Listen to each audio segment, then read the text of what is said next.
सेबी ने एनएफओ में जुटाई रकम के निवेश के लिए समय सीमा तय की। नई रकम को 30 दिन के अंदर करना होगा निवेश।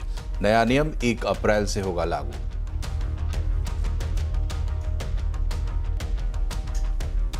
सेबी चेयरमैन पद के लिए एक आईएएस और एक आईआरएस ऑफिसर्स का नाम सबसे आगे। 150 से ज्यादा लोगों ने दिया था आवेदन। सीएनबीसी आवाज एक्सक्लूसिव। फरवरी सीरीज में बाजार नेगेटिव रिटर्न के साथ बंद। सेंसेक्स निफ्टी की फ्लैट क्लोजिंग। रियल्टी ऑटो शेयरों में हुई बिकवाली।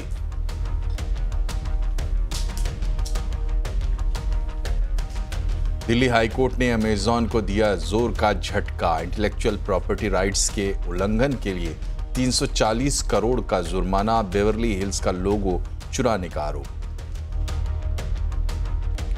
अब चेन्नई एयरपोर्ट पर जेब नहीं करनी होगी ज्यादा ढीली। सिर्फ 10 रुपए में मिलेगा पानी और 20 रुपए में कॉफी। 45 दिन बाद महाकुंभ का समापन। सीएम योगी ने विधि विधान से किया पूजन। संगम तट पर खुद सफाई करके दिया संदेश। सफाई कर्मचारियों के साथ बैठकर भोजन भी किया। महाकुंभ के सफल आयोजन पर पीएम मोदी ने लिखा भावनात्मक ब्लॉग। 140 करोड़ देशवासियों की आस्था से जुड़े आयोजन को बताया विराट और अतुलनीय। कहा कुछ कमी रह गई तो क्षमा प्रार्थी। पुणे में सरकारी बस में महिला से रेप केस में आरोपी की तलाश में जुटी पुलिस की 13 टीमें। तस्वीर जारी कर 1 लाख रुपए का इनाम का हुआ ऐलान। वारदात के विरोध में सड़क पर उतरे लोग। मार्केट रेगुलेटर सेबी ने एनएफओ यानी न्यू फंड ऑफर्स में जुटाई गई रकम के निवेश के लिए एक समय सीमा तय की है। एनएफओ में नई रकम को 30 दिन के अंदर निवेश करना होगा। डिटेल समझते हैं, हमारे साथ है दीपाली राणा। बताएं दीपाली, क्या डिटेल है सेबी के जो नियम है उनके? शुक्रिया मनोज जी। और इनफैक्ट अगर हम सेबी के नॉर्म्स की बात करें तो पहले जब रिटेल इन्वेस्टर्स एनएफओ में पार्टिसिपेट करते थे तो उसके बाद जो फंड मैनेजर्स होते थे उनके पास एक फ्री विल होती थी कि वो इस रकम को जो भी उनके पास फ्लोज आए हैं वो किसी भी समय में लगा सकते हैं। अब सेबी ने जो नया नॉर्म लागू किया है जो कि 1 अप्रैल से लागू होगा, उसके मुताबिक विद इन 30 डेज आपको ये रकम डिप्लॉय करनी होगी। और इसके बाद सेबी 30 डेज का एक्सटेंशन भी दे सकती है, कंसिडरिंग आपको इन राइटिंग सेबी को इन्फॉर्म करना पड़ेगा कि क्यों आपने अब तक 30 डेज के अंदर अंदर ये पैसा निवेश नहीं किया है, और उसके बाद 30 डेज का एक्सटेंशन आपको मिलेगा। अगर विद इन 60 डेज भी जो पैसा एनएफओ के थ्रू आया है रिटेल का वो डिप्लॉय नहीं होता है, उस केस में जो इन्वेस्टर्स हैं वो एग्जिट कर सकते हैं। और यहाँ पर जो फंड हाउसेज हैं वो कोई एग्जिट लोड इन्वेस्टर्स पर नहीं लगाएंगे जो कि यूजुअली लगाया जाता है। दरअसल ये नॉर्म इसलिए लागू किया गया है ताकि रिटेल इन्वेस्टर्स के हितों का ध्यान में रखा जा सके। अगर पिछले 4-5 महीने के स्पेशली ट्रेंड्स देखेंगे तो म्यूचुअल फंड इंडस्ट्री में जो ज्यादातर फ्लोज आए हैं, जो रिकॉर्ड फ्लोज दर्ज हुए हैं, वो ज्यादातर एनएफओज में आते हुए दिखाई दिए हैं। और इसी वजह से ये नॉर्म लाया गया है, क्योंकि अब तक कोई ऐसी डेडलाइन नहीं थी कितने समय में जो रकम आई है एनएफओ के थ्रू रिटेल की वो कितने समय में डिप्लॉय होगी, कहाँ होगी, इसकी कोई डेडलाइन नहीं थी। लेकिन अब इसके लिए एक समय सीमा तय की गई है जो कि 30 डेज की है। इसके ऊपर 30 डेज का एक्सटेंशन जरूर दिया जा सकता है, लेकिन वो भी आपको पूरा एक्सप्लेन करना पड़ेगा क्यों। तो एक इंपॉर्टेंट डेवलपमेंट है रिटेल निवेशकों के हितों को ध्यान में रखते हुए। और अब तक कोई नॉर्म नहीं था, लेकिन अब ये नए नॉर्म 1 अप्रैल से लागू होंगे। लेकिन वजह यही है कि रिकॉर्ड फ्लोज आते हुए दिखे हैं पिछले कुछ महीनों में, और उसके मद्देनजर सेबी ने नया नॉर्म लागू किया है। बहुत बहुत शुक्रिया दीपाली। पढ़ते हैं आगे सेबी से जुड़ी एक और खबर। सबकी निगाहें इस बात पर टिकी है कि अगला सेबी चेयरपर्सन कौन होगा, क्योंकि मौजूदा चेयरपर्सन का कार्यकाल 28 फरवरी को यानी कल ही खत्म हो रहा है। सीएनबीसी आवाज़ को जो एक्सक्लूसिव जानकारी मिल रही है उसके मुताबिक इस पद के लिए एक आईएएस ऑफिसर और एक आईएएस ऑफिसर का नाम सबसे आगे चल रहा है। ज़्यादा जानकारी के लिए बात करते हैं लक्ष्मण रॉय से। बताएं लक्ष्मण जी, किसका नंबर आने वाला है? जी, दरअसल जब मैंने ये जानने की कोशिश की कि कितने आवेदन आए तो 17 फरवरी तक आवेदन देने की आखिरी तारीख थी। और आपको जानकर आश्चर्य होगा कि यहाँ पे 10, 20, 50 नहीं, 150 से ज़्यादा आवेदन यहाँ पे किए गए उन लोगों की तरफ से जो सेबी चेयरमैन बनना चाहते हैं। अब सेबी चेयरमैन बनने को लेकर कितनी ज़्यादा दिलचस्पी है लोगों में, इसका अंदाज़ा आप इसी बात से लगा सकते हैं। और जिन लोगों ने आवेदन किया उसमें अच्छे खासे बहुत ही प्रभावशाली आईएएस ऑफिसर्स हैं, उन लोगों ने आवेदन किया कि हम सेबी चेयरपर्सन बनना चाहते हैं जी। कई सारे इंडियन रेवेन्यू सर्विस के लोग तो उन्होंने आवेदन किया कि हम बनना चाहते हैं। और तो और प्राइवेट सेक्टर के जो कैपिटल मार्केट से जुड़े हुए लोग हैं उनकी भी संख्या काफ़ी ज़्यादा है, करीब 20 से ज़्यादा संख्या है जिन्होंने आवेदन किया कि हम सेबी चेयरपर्सन बनना चाहते हैं। उसके बाद सर्च पैनल ने सारे आवेदनों की स्क्रूटनी की, उसकी छटनी की, कुछ चुनिंदा नाम जो है अंतिम रूप किए गए हैं, कम से कम 3 या 4 नाम है जो सूत्र बता रहे हो, उसको अंतिम रूप दिया गया है और उन्हीं में से किसी एक के हरी झंडी मिल सकती है। अब फ्रंट रनर की बात रही तो मुझे जो सूत्र बता रहे हैं कि एक आईएएस ऑफिसर हैं जो इस दावेदारी में सबसे आगे चल रहे हैं। बहुत हद तक संभावना है कि उनको सेबी चेयरपर्सन बनाया जाए। अगर वो नहीं बनते हैं तो पिछले 48 घंटे में एक आईआरएस का नाम बहुत तेजी से उभर कर सामने आया है, जो कि 1990 बैच के इंडियन रेवेन्यू सर्विस के अधिकारी हैं, उनका नाम काफ़ी तेजी से निकल कर आया है। तो वो भी बन जाए तो आश्चर्य मुझे नहीं होगा। लेकिन 2 बातें जिसकी संभावना काफ़ी कम है कि मौजूदा चेयरपर्सन को एक्सटेंशन मिलेगा, इसकी संभावना कम है। निजी क्षेत्र से कोई बनाया जाएगा, इसकी भी संभावना मुझे कम दिख रही है। शुक्रिया लक्ष्मण जी। और ट्रेडमार्क उल्लंघन के एक मामले में दिल्ली हाईकोर्ट ने ई कॉमर्स दिग्गज अमेजॉन पर $39 मिलियन मतलब करीब करीब 340 करोड़ रुपए का जुर्माना लगाया है। ये मामला बेवरली हिल्स पोलो क्लब के ट्रेडमार्क लोगों से जुड़ा हुआ है। आरोप है कि अमेजॉन इस ब्रांड के लोगों को कॉपी करके अपने प्रोडक्ट्स बेच रहा था। डिटेल के लिए चलते हैं असीम मनचंदा के पास। असीम, बताएं क्या है पूरा मामला। देखिए, जो दिल्ली हाई कोर्ट है उसने अमेजन के ऊपर 340 करोड़ रुपए का जुर्माना लगाया। सीधे सीधे कंपनी के ऊपर ट्रेडमार्क इन्फ्रिंगमेंट का केस था। कंपनी जो है बेवरली हिल्स पोलो क्लब के जो कपड़े हैं उसको अपनी वेबसाइट के ऊपर बेच रही थी और ये जो ओरिजिनल दाम है उससे करीब करीब 90% तक कम दामों के अंदर बेचा जा रहा था।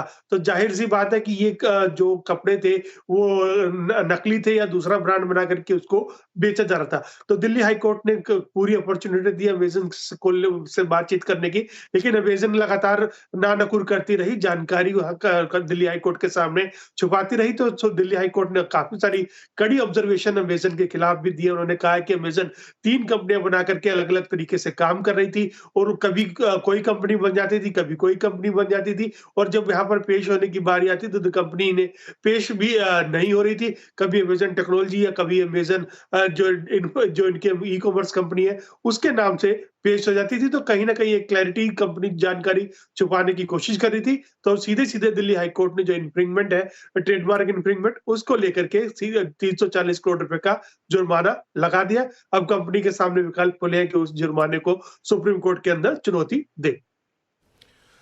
शुक्रिया असीम।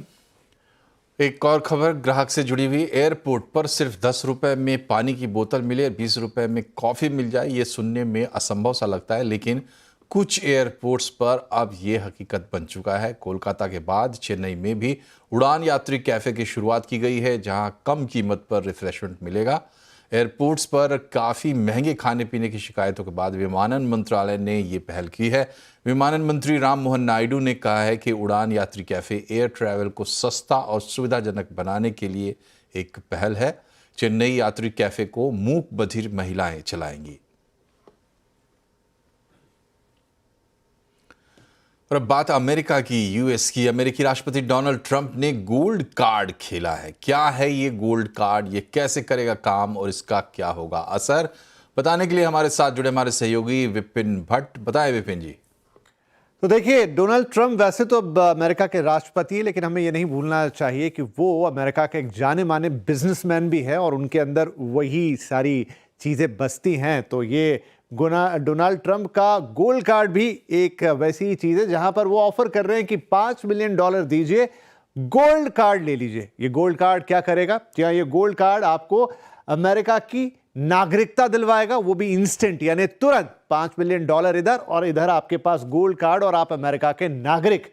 अब इस कार्ड के साथ आप कह सकते हैं कि जो ग्रीन कार्ड है उसका प्रीमियम वर्जन है। ग्रीन कार्ड को मिलने में बहुत वक्त लगता है, लंबी प्रोसेस है, लेकिन ये आपको मिलेगा तुरंत। 35 साल पुराने EB-5 वीज़ा की ये जगह लेगा टेक्निकली अगर बात करें तो। इसके अलावा जब आप ये कार्ड ले लेंगे तो आपको ये देखना है कि भाई पहले की प्रोसेस और आपकी प्रोसेस में क्या अंतर है। तो गोल्ड कार्ड और ग्रीन कार्ड में जो मेन अंतर है वो ये है कि अभी परमानेंट रेजिडेंसी के लिए आपको ग्रीन कार्ड लगता है, उसकी जगह अब आप आ जाएंगे गोल्ड कार्ड पर। और विदेशी नागरिकों को मिलती है सशर्त नागरिकता। यहां पर कुछ क्लॉज एंड कंडीशंस होती हैं जब आप ग्रीन कार्ड लेते हैं। एक तो आपको $1 मिलियन तक का निवेश करना होता है, उसके अलावा कुछ एम्प्लॉयमेंट कंडीशंस भी होती हैं, मतलब आपको 10 लोगों को रोजगार देना होता है, ऐसा कोई काम आपको वहां करना होता है। ये उन लोगों के लिए है जो बेसिकली वहां पर कुछ धंधा कर रहे हैं।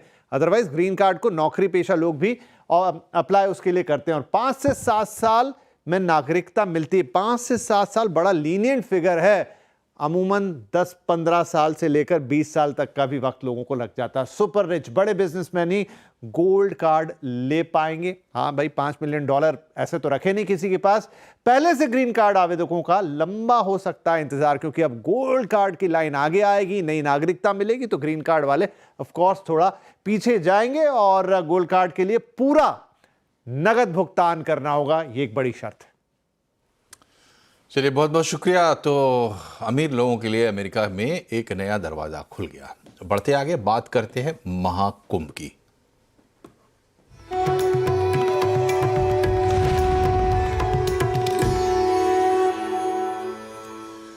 पैंतालीस दिन तक चले महाकुंभ का आज औपचारिक तौर पर समापन हो गया। इस मौके पर मुख्यमंत्री योगी आदित्यनाथ महाकुंभ क्षेत्र पहुंचे, जहां उन्होंने सफाई कर्मियों के साथ भोजन भी किया। महाकुंभ के समापन के मौके पर योगी आदित्यनाथ के साथ डिप्टी सीएम केशव प्रसाद मौर्य और ब्रजेश पाठक समेत कई कैबिनेट मंत्री भी मौजूद रहे। सीएम योगी ने मंत्रियों और अधिकारियों के साथ अरैल घाट पर सफाई अभियान चलाया। सीएम ने खुद हाथ में झाड़ू लेकर घाटों की सफाई की और अपने हाथों से कूड़ा उठाकर पॉलिथीन में भरा। सभी ने गंगा नदी से कूड़ा कचरा निकाला। इसके बाद गंगा की पूजा की गई। योगी आदित्यनाथ ने सभी का धन्यवाद किया। महाकुंभ की व्यवस्था में शामिल पुलिसकर्मी और सफाई कर्मियों को सम्मानित भी किया गया।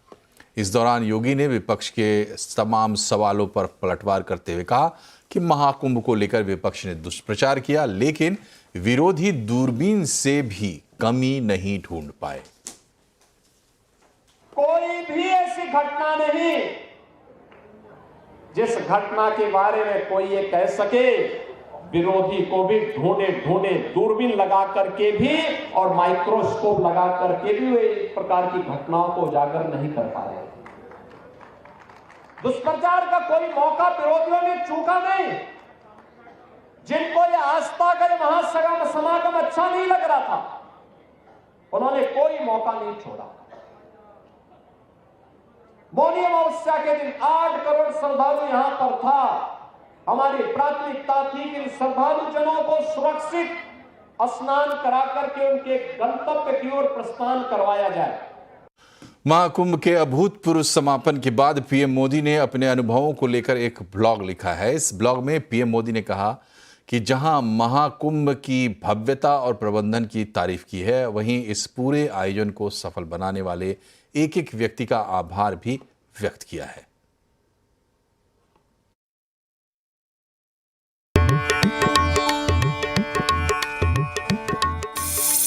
140 करोड़ भारतीयों की आस्था का महासंगम, जिस उत्सव ने दुनिया को दंग कर दिया, जिस उत्सव ने सनातन की शक्ति का उदाहरण दिया, जिस उत्सव ने भारतीय परंपराओं और समरसता का संदेश दिया, उसी महाकुंभ के दिव्य और भव्य आयोजन को लेकर देश के प्रधानमंत्री नरेंद्र मोदी ने अपने अनुभवों को बयां किया है। एक ब्लॉग के जरिए पीएम मोदी लिखते हैं, बीते 45 दिन प्रतिदिन मैंने देखा कैसे देश के कोने कोने से लाखों लाख लोग संगम तट की ओर बढ़े जा रहे हैं। संगम पर स्नान की भावनाओं का ज्वार लगातार बढ़ता ही रहा। हर श्रद्धालु बस एक ही धुन में था, संगम में स्नान, मां गंगा यमुना सरस्वती की त्रिवेणी हर श्रद्धालु को उमंग, ऊर्जा और विश्वास के भाव से भर रही थी। प्रयागराज में हुआ महाकुंभ का ये आयोजन आधुनिक युग के मैनेजमेंट प्रोफेशनल्स के लिए प्लानिंग और पॉलिसी एक्सपर्ट के लिए नए सिरे से अध्ययन का विषय बना है। आज पूरे विश्व में इस तरह के विराट आयोजन की कोई दूसरी तुलना नहीं है। ऐसा कोई दूसरा उदाहरण भी नहीं है। सनातन संस्कृति के इस सबसे विशाल और प्राचीन मेले के दौरान जिन परेशानियों का लोगों को सामना करना पड़ा, पीएम मोदी ने न सिर्फ उनका जिक्र किया बल्कि लोगों से क्षमा भी मांगी। मैं जानता हूं इतना विशाल आयोजन आसान नहीं था। मैं प्रार्थना करता हूं मां गंगा से, मां यमुना से, मां सरस्वती से, हे मां, हमारी आराधना में कुछ कमी रह गई हो तो क्षमा कीजिएगा।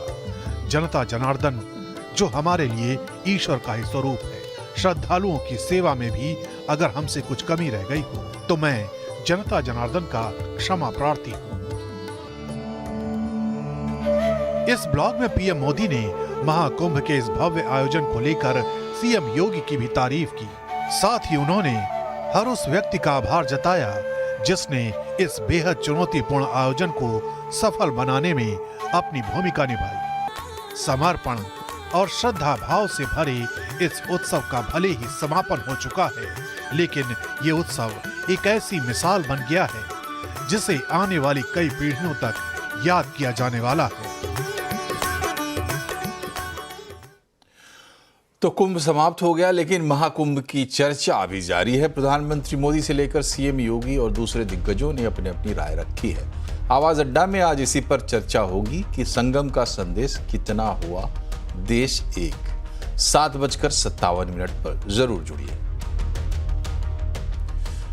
इधर Pune Swargate bus depot rape case में एक्शन तेज हो गया है। महाराष्ट्र के मुख्यमंत्री देवेंद्र फडणवीस ने पुणे के पुलिस कमिश्नर से बात की है और जल्दी ही आरोपी को गिरफ्तार करने के निर्देश दिए हैं। पुलिस ने आरोपी को पकड़ने के लिए 13 टीमें बनाई हैं। वहीं इस पूरे मामले पर सियासी हंगामा भी शुरू हो गया है। इंसाफ की मांग। पुणे की उस बेटी के लिए है जिसके साथ सरकारी बस में दरिंदगी की गई। पुणे जैसे मेट्रोपॉलिटन सिटी में एक बेटी के साथ ऐसी हैवानियत से लोगों में उबाल है। लोग सरकार पर सवाल उठा रहे हैं, प्रशासन पुलिस से सवाल कर रहे हैं। पुलिस के मुताबिक पुणे के व्यस्त स्वारगेट बस स्टैंड में मंगलवार की सुबह पीड़ित लड़की अपने घर सातारा के अल्टन जाने के लिए बस डिपो पहुंची। उसी समय आरोपी उसके पास आया। बातचीत के दौरान उसे बहला फुसलाकर मदद के बहाने एक दूसरी सुनसान बस में ले गया और रेप की वारदात को अंजाम दिया।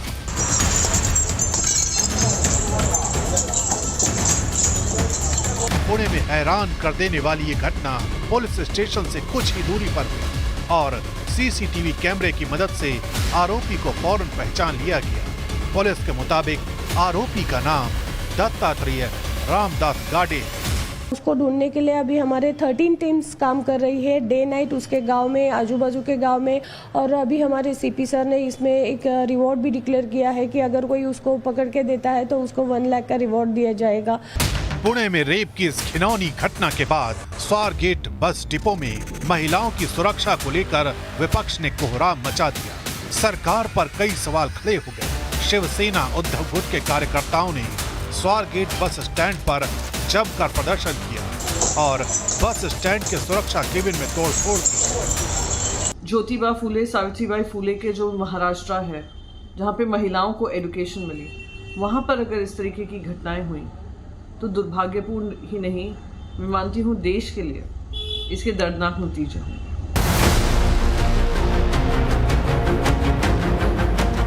महाराष्ट्र में इस वारदात के बाद विपक्ष महिला सुरक्षा पर सरकार को घेरने में कोई कसर नहीं छोड़ रहा, जबकि सरकार ने सख्त एक्शन का दावा किया है।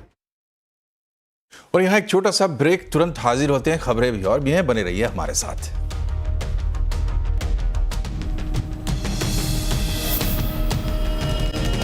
एक बार फिर से आपका स्वागत है। बात करते हैं मार्केट की। फरवरी सीरीज में बाजार नेगेटिव रिटर्न के साथ बंद हुआ।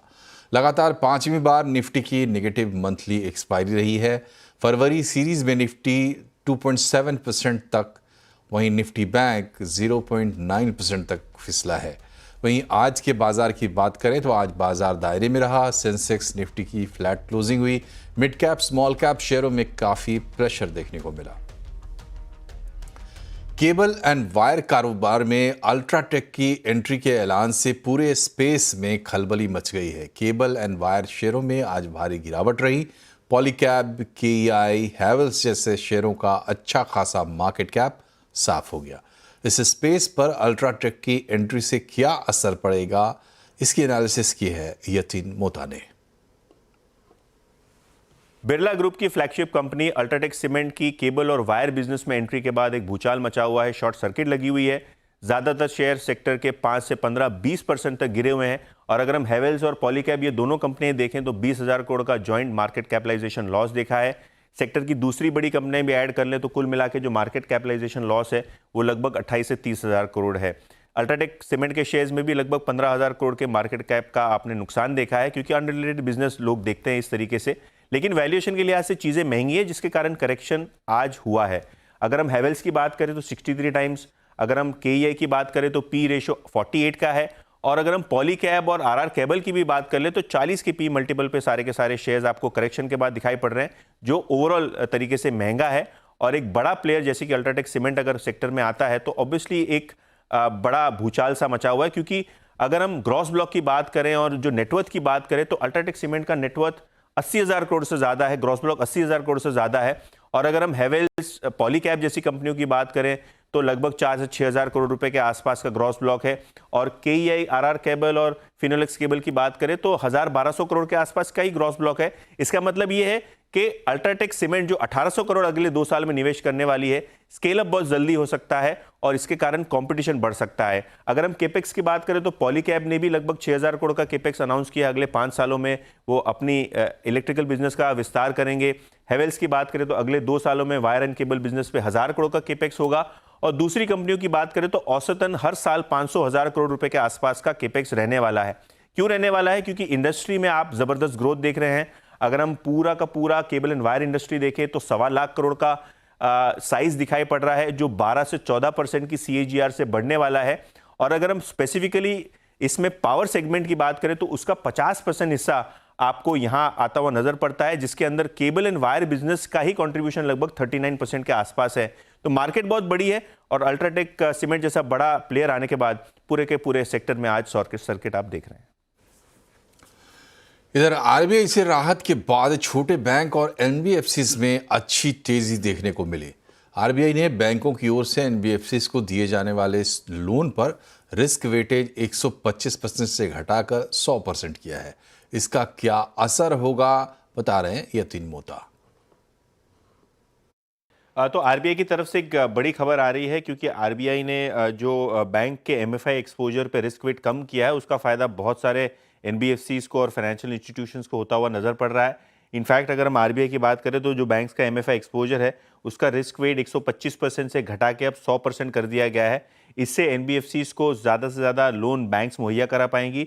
और यही नहीं, अगर हम लिक्विडिटी की बात करें, मार्जिन्स की बात करें तो एनबीएफसीज की ओवरऑल हेल्थ में और ओवरऑल मोमेंटम में इसको बढ़त मिलती हुई नजर पड़ेगी। नोमुरा का मानना यह है कि जो क्रेडिट फ्लो है बैंक्स टू एनबीएफसीज ये इंप्रूव होगा इस स्टेप के बाद।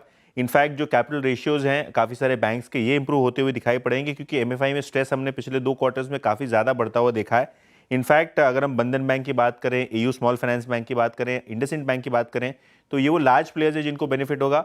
इसके अलावा एल&टी फाइनेंस और पिरामल एंटरप्राइजेज जैसे काउंटर्स में भी आप अच्छा खासा मोमेंटम देख रहे हैं। तो ओवरऑल आरबीआई के कदम जो है एनबीएफसी के लिए काफ़ी अहम माने जा रहे हैं और एक बड़ी राहत की तरीके से इसको देखा जा रहा है।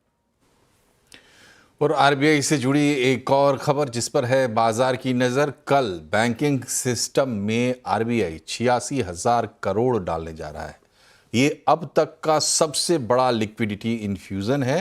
दरअसल जब से नए गवर्नर संजय मल्होत्रा ने कार्यभार संभाला है तब से बैंकिंग सिस्टम में नकदी डालने के लिए आरबीआई एक्शन मोड में है, लगातार प्रयास कर रही है। डिटेल बता रही हैं मिताली जैन। जैसा कि आपने कहा कि आरबीआई एक फुल एक्शन मोड पे नज़र आ रहा है। आरबीआई के जो गवर्नर है संजय मल्होत्रा, उन्होंने लिक्विडिटी को इनिशिएट करने के लिए, मार्केट में इंजेक्ट करने के लिए काफ़ी इनिशिएटिव्स यहाँ पे लिए हैं और बैंकिंग सिस्टम में कैश फ्लो बढ़ाने के लिए लगातार ये इनिशिएटिव्स लिए जा रहे हैं उनके अपॉइंटमेंट से।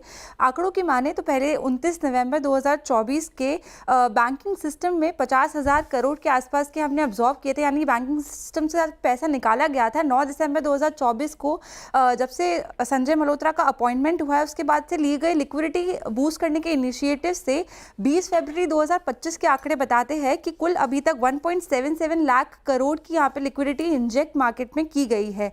कल यानी 28 फरवरी को आरबीआई अब तक का सबसे बड़ा फॉरेक्स स्वैप यहाँ पे करता हुआ नजर आएगा। आपको बता दें कि 31 जनवरी को भी आरबीआई ने एक $5 बिलियन का बड़ा स्वैप किया था। कल का जो स्वैप है उससे 86,000 करोड़ की यहाँ पे मार्केट में लिक्विडिटी इंजेक्ट होने की उम्मीद है।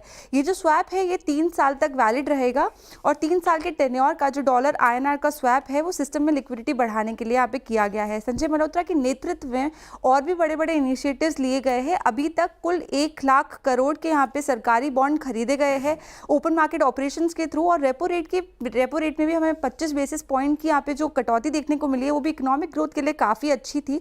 लिक्विडिटी कवरेज रेशियोज की बात करें तो वो 1 साल तक यहाँ पे टालता हुआ ऐलान किया गया है और एक्सपेक्टेड क्रेडिट लॉस यहाँ पे जो अंडर कंस्ट्रक्शन प्रोजेक्ट कंपनीज है उनकी प्रोविजनिंग के लिए एक्सपेक्टेड क्रेडिट लॉसेस को के जो प्रोविजंस है उनको भी 1 साल तक यहाँ पे टालने का ऐलान आरबीआई ने किया है। और आरबीआई ने कोटक बैंक का जो क्रेडिट कार्ड पर लगी सारी पाबंदियाँ थी उन्हें भी हटा दिया गया। तो सारे इनिशिएटिव्स बैंकिंग और इकोनॉमिक सिस्टम को बूस्ट देने के लिए की गए हैं और काफ़ी ज़्यादा लिक्विडिटी इंजेक्ट करती हुई हमें सिस्टम में देखने को मिल रही है। और इसी के साथ बुलेटिन में फिलहाल इतना ही, लेकिन आप खबरों पर अपडेट रहिए और इसके लिए जुड़े रहिए CNBC आवाज़ से हमारे सोशल मीडिया हैंडल्स के जरिए। नमस्कार।